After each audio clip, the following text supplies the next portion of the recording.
Andrea Beaty, and I'm the author of the Questionnaires books. And I am so excited to be here and answer some questions from you marvelous, marvelous folks at Mr. Bruno's class. And Mr. Bruno, hello. And I'm here with David Roberts, who's in London. Hello, David. Hello, everybody. Hello, Mr. Bruno, and hello, Mr. Bruno's class. I hope you're all very well, and we are very excited because we received all your wonderful letters, and they are fantastic. We really enjoyed reading them, didn't we, Andrea? Oh, yes, and the illustrations, all the pictures you drew were so great. Yes, so good. We love looking at the pictures and all the detail that you put in them and the characteristics that you brought to your version of these characters that we've put in our books. So thank you for that. It's interesting, isn't it, how they can all be so different, but also they all grab the heart of Lila Greer and the other characters they drew.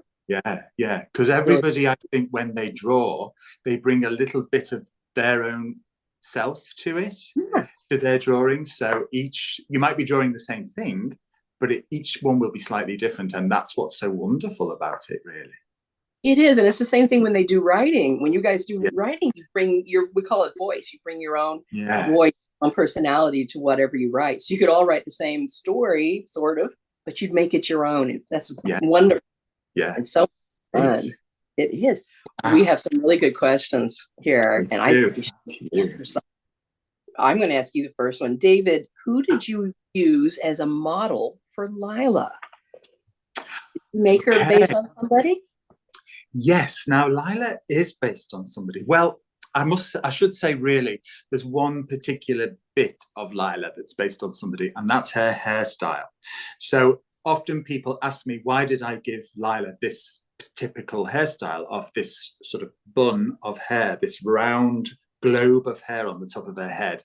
And the reason was because when I was little, there was a television program that I used to watch called Bod, and it was a cartoon. And Bod was a little boy, and I think there might have been 4 or 5 characters in the cartoon. But one of the characters was called Aunt Flo, and Aunt Flo had a tiny little circle of hair on her head. She just had this little bun, so it was almost like a small little circle, not a great big bun like what Lila has. But I was transfixed by it. I was really intrigued. I was thinking, oh, that's an interesting hairstyle. I wonder why Aunt Flo has that as hairstyle for her hair. And so when I came to draw like the teacher in the book, in the very first book, Iggy Peck Architect, I was thinking, what should she look like? What would she look like?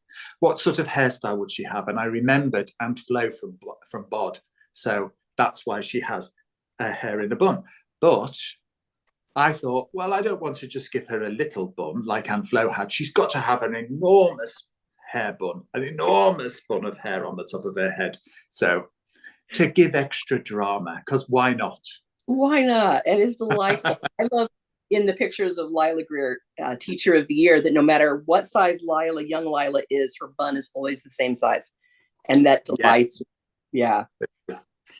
Yes. So I thought that would be really just like a little funny joke to always have, even though Lila herself is small, her hair is always the same as she grows up. I love it. I love it. Well, can I say too about that illustration?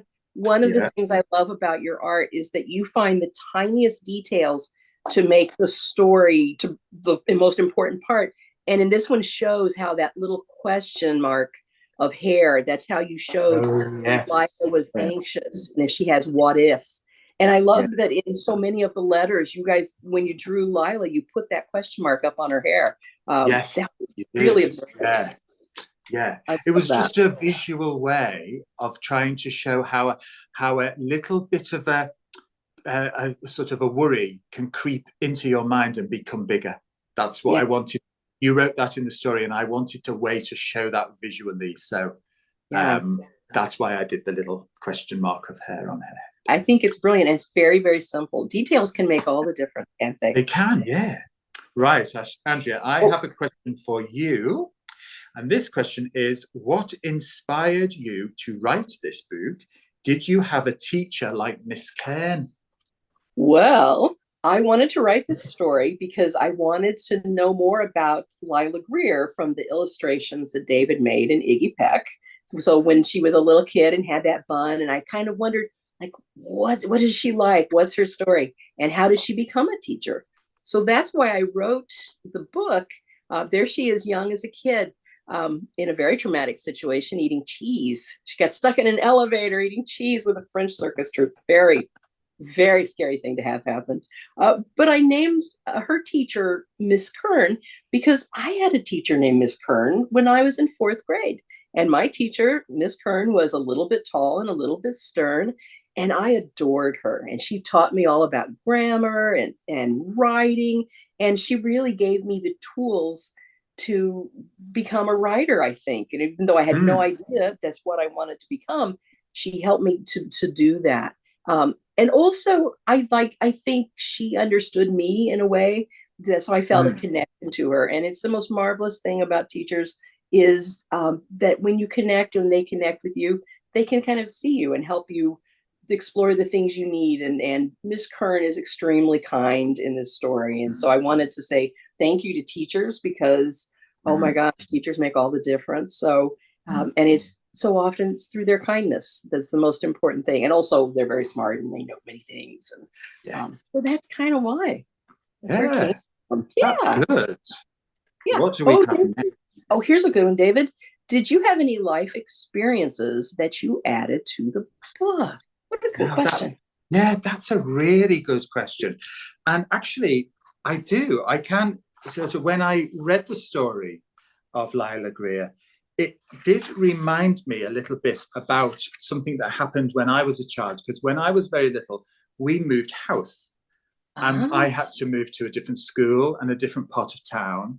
And it made me very, very anxious and very sort of worried about things. And I really, really, really didn't want to leave my house that was familiar to me. And I liked living where I liked the street that I lived in. There was a sweet shop at the end of the street where I'd go with my brother and buy some sweets on a Saturday. And I liked my teacher at school and I didn't want to have to leave. So I can remember distinctly one day when I looked out of my parents' bedroom window, there was a for sale sign attached to our house.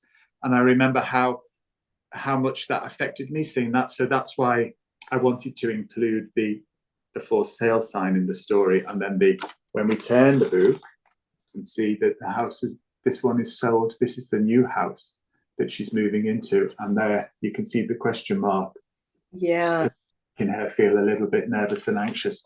And so, there was that I was intrigued by when I read that, how I would be able to portray those feelings that I had myself into the book. But as well, I have siblings. I have a brother and a sister, and I know what it's like to share bunk beds, for example. So that's why I wanted to include bunk beds in the story, because I think it was great. I loved being in bunk beds. I was always on the top. Oh, wow. That's like a place of honor. That's like, I know. I always wanted bunk beds. I'm one of 6 kids. And so 4 girls shared a room, but we just had 2 big beds instead of bunk beds. But it would have been a battle for me to get the top bunk because my sisters, I'm sure they would have been like, no, you get in the bunk. Well, at least you didn't have as far to go. Or to fall. To fall, yes. Because that probably is why they wouldn't let me up to the top. I wasn't that coordinated as a child. Oh, that's so interesting.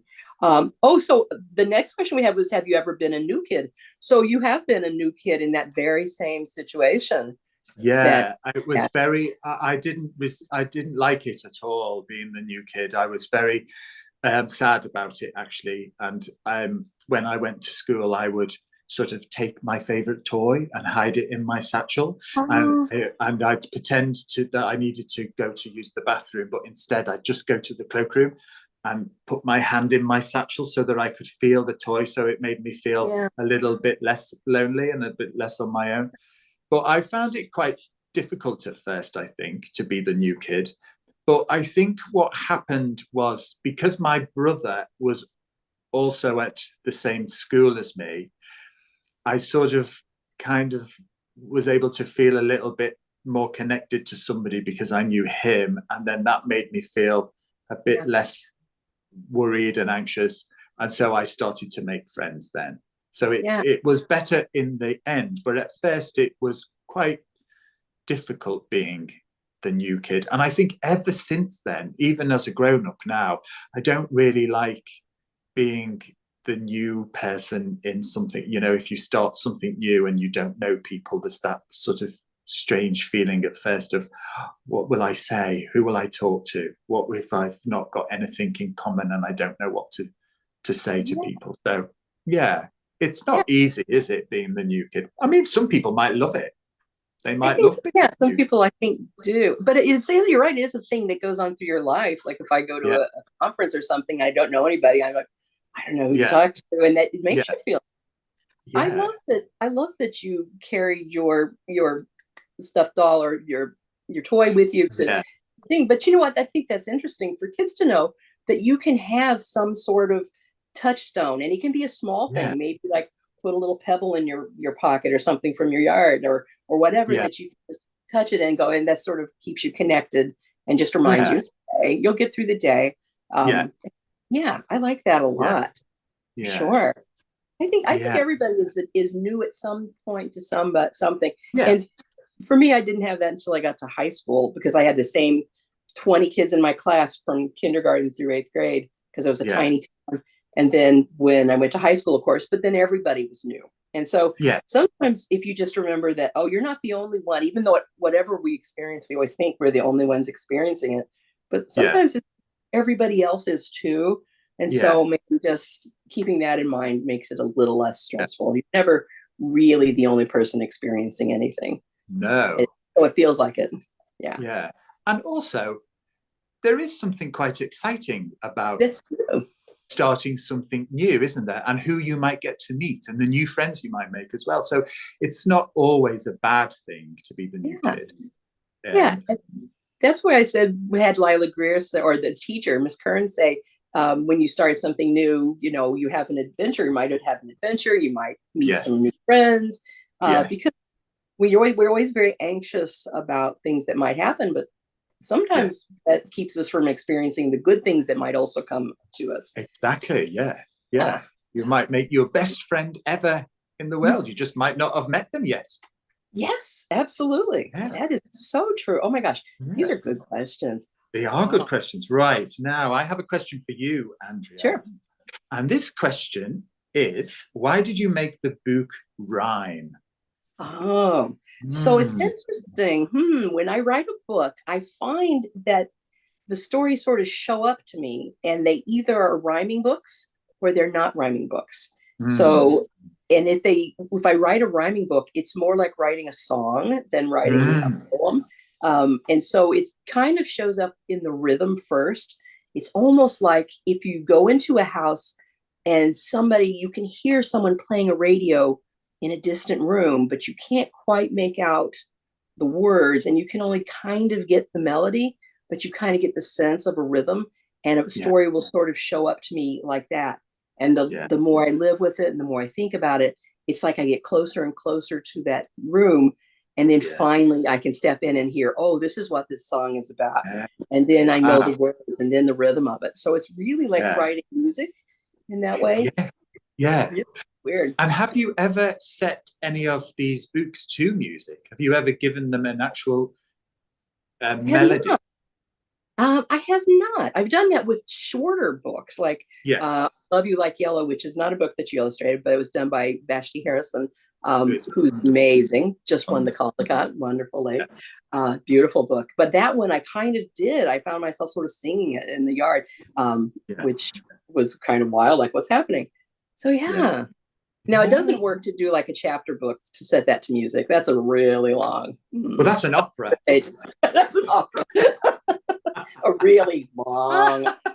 A long opera. Although it's here and Right. there, and I do love opera. But okay, Okay. it's a good one. Now, Oh, David, what okay, was you your asked me. favorite? I'm going to. What was your favorite? Oh, what was your favorite subject in school? My favorite, well, it's a bit predictable, I'm afraid. My favorite subject was art. I What? loved art at school. We did all sorts of things in my art class at school. We made things like little toys and things. It wasn't just drawing. We did lots of like sculpture out of clay, and we did, we drew, we take pictures from magazines, for instance, and like try and copy them to do that kind of like realism within art and stuff.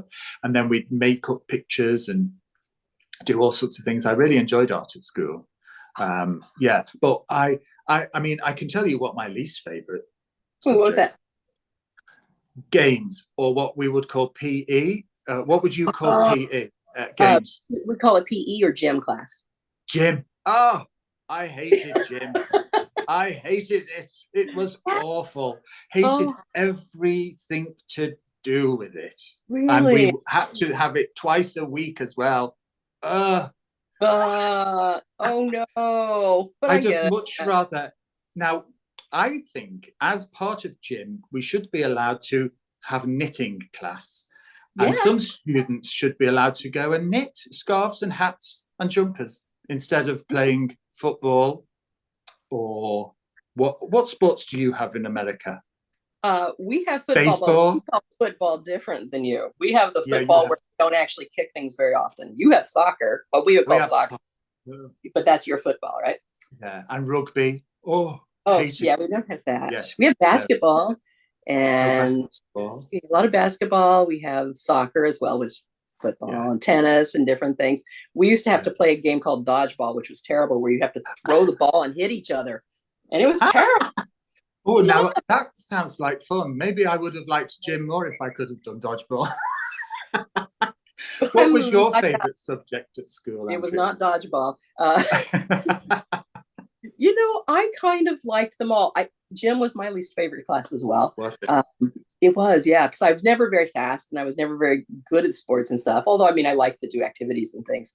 I kind of liked all of the subjects. And I still am that way. I ended up studying science in college, but I've always loved reading and writing things, and I love history. So one of the things that I find that I kind of do with all these books, and that particularly comes through in the chapter books, is that I just kind of include all of it. I've never quite understood why we separate out all the subjects. Because when you're doing science, you're also still writing things, or you're using language, and you're doing art. And when you're doing art, there's a ton of science in there, and also math sometimes, and language. And so I've never understood this need to separate them out. And that makes it more fun. So so that's kind of why we never know what I'm going to write next, because I just like it all. Because you might have in your mind, oh, I'm not very good at this. You know, sometimes when I go to schools and I draw pictures with the children and I get them to draw, there'll always be some children that say, oh, I can't draw, or I'm not very good at it. And I think, well, who's told you that? Or why are you telling yourself that? Because we can set ourselves up to think, well, I can't do it. But actually, so what you're saying is, if you found that you were actually doing science and you loved science, but then you realized you were creating art within science, then you're an artist as well, without even realizing that's what you're doing. So I like this idea of blending in the subjects together. That sounds like fun. Yeah, and that's really the project books. That's the whole idea behind the project books, which is like, if you're doing art, here's some history about people who were involved in art, or some places where artists were helpful in society, where they were activists and they made a difference through their art, or here's how you use math in it. It's more complete, and because no person is just one thing. We're all lots of things put together. And so, like you said, why cut out a whole bunch of things that you might be great at? Maybe you're great at art, but you just haven't found the thing that you enjoy doing the most. And you know, maybe you don't really enjoy or connect to drawing something, but maybe sculpture. Maybe you love to do something with clay or fabrics or textiles or knitting, or you know, something like that. So or sound. Or sound, you can be an artist of sound. Who knew that? That's amazing. You can create art with noises. Yes. It's very exciting. It is very exciting. I love that. Yeah. Okay. That's very good. Very good. What have we got next? Oh, I've got a question. Yes. Was Chicago the big city in the book? Well, yes, it So, was. shall I answer? Yes, and it's It because of was. David. And this is why. So there you go. That's the scene in the very first book. This was the first book me and Andrea did together, Iggy Peck Architect. And in it, there's a scene where a young Leela gets trapped on is it the 95th floor that she gets trapped on, or the 93rd floor? The 95th floor. That high up. She gets trapped, and she was afraid of heights. So she wasn't very happy. And so when I was thinking about that illustration, I thought, okay, so I've got to draw a perspective to show that she's high up and to sort of be able to see her as well, looking sort of a bit worried about this. And so I thought, well, I'll draw her looking as if from behind, looking out the window. But what city shall I draw? And then I remembered that Andrea lives in Chicago. So I thought, well, it should be Chicago. Can't be anywhere else, really. So you're absolutely right. Chicago is the big city in the book. And I loved that because when I got the sketches, I assumed it was London. And when I was looking at them, I like, oh, do they have that building in London too? And they have one like that and like that. And it took me about 10 minutes to realize that you had drawn Chicago. I just love that so much. And one of the things I love in Lila Greer Teacher of the Year is the house that she lives in is a little bungalow. And it's not just any kind of bungalow. That is a very specific kind of bungalow called a Chicago bungalow. And I knew, David, that without me saying, and I didn't say draw a Chicago bungalow, I knew you would do it. I knew you do such research and you always just get it right. And you did. So that's so cool. A few years ago, I came to visit Andrea in Chicago, and I remember seeing these type of houses as I was walking around the streets, and I thought, oh, I like those houses. So I took a few photographs. And then when Andrea wrote about the bungalow, I thought, I know exactly what that bungalow should look like. It should look like one of those bungalows that I saw in Chicago. It did. I love that. I love that. And so, kids, this is a thing. And Mr. Bruno, this is a thing. David sticks all kinds of secret things in the art that connects all the books. Lots and lots of top secret things, which you don't even tell me. It's funny. You never tell me. And like years later, I will look and find something and go, David, is this a connection to that? And you'll go, yes. And then you always say something like, hope you don't mind. And I'm like, no, don't mind. I love it so much. It's fun putting little nuggets of things in books for people to find and to look back through. And then when you get perhaps one of the other books, you might have, say you've got Rosie Revere Engineer, but then you buy Aaron Slater. I like the thought that you might be able to see something in each book that you can connect the two together. So that's exciting for me. We call those Easter eggs. Do you have a specific one you like the best that we could tell? Well, I don't know. I think I'm going to let you just discover them, actually. I'm not going to reveal. I like that. I will set a challenge, though. So kids, look in the illustrations of Ada Twist Scientist and see if you can find Iggy Peck's cat. Iggy has a specific cat, a white cat with two different colored eyes. And that cat is hiding. This cat is hiding in those illustrations. Yes, he sneaked into Ada's house. It took me 5 years to find that. It really did. Okay. Oh, wow. That is such a good question. The next one, do I have any children? I have 2 children and they're about 30 years old. And I have a dog named Josie T. Labradoodle. The T stands for thee. And then I have a husband. So that's my family. Yeah. The T stands for thee. Yeah. So Josie the Labradoodle. The Labradoodle. I love that. That's fabulous. Yes. No, I don't have any children myself. No. You want to borrow mine? Which is why I have enough time to be able to draw all these pictures in books. That has worked out well. That's true. That's good. Well, you can borrow mine anytime. So. Well, thank you so much for letting us join your classroom today. We've had fun, haven't we, Andrea? We have had some fun. Going through your questions and answering them. And I hope you've enjoyed the answers that we've given you. And yes, it's been really lovely. So thank you for inviting us to come and visit you through the power of digital science. Thank you. And thank you for the wonderful letters and for reading our books. And I hope you keep reading tons and tons of books, not just ours, but mostly ours. Yeah. Oh, yeah. Yeah. Thank you all so much. Have a great day. Thank you. Bye-bye. Bye.